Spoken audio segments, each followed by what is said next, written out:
Hello everybody and welcome to another Guild Wars 2 video. Today we're going to be looking at the Soulbeast. Stick around.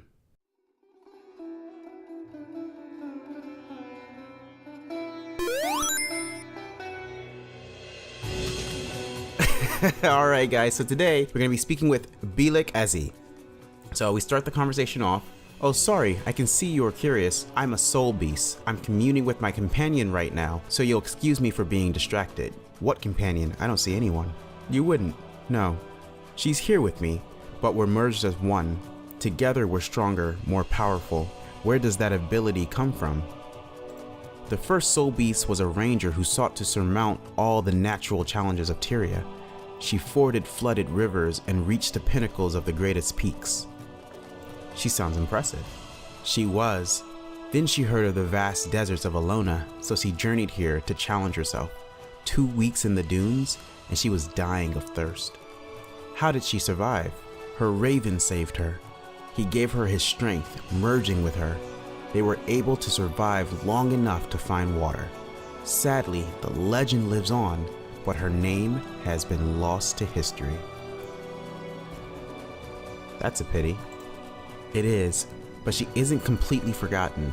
She trained others who, like her, wanted to challenge themselves against the elements. They taught others, and that's how we came to be. I have another question. Do Soulbeasts use weapons, or do you go in with your bare hands? We use weapons. I like to face my enemies with a dagger in each hand. It feels personal, and it takes a certain amount of courage. I'm always pushing myself. I have another question. Alright. What can you do that a ranger can't? I can host the spirit of my companion, gaining some of their strength and abilities. I can be as strong as a bear, as fast as a tiger. It's freeing, and in a way, humbling. I have another question. What are you doing out here? Ultimately, I want to be the first to befriend a Hydra. What? Oh, wow. Right now, I'm resting and healing. I've been challenging myself both physically and mentally, and I overdid it a bit. Can you tell me about the Soulbeast? And I think this actually goes right back to the beginning here. So, I'm not gonna lie, I wish I had something more to say about the Soulbeast, but there really isn't much here. I think the Soulbeast is cool, but as far as their lore is concerned, this is very, I feel like they kind of phoned it in on this one. It doesn't tie into any previous stories. They do mention a hunter that existed however long ago that was the first Soulbeast, but we don't get much information about this person other than the fact that they almost died in the desert and was kind of a thrill seeker. Other than that fact, we don't really get much for the Soulbeast here, and it's kind of disappointing in a way.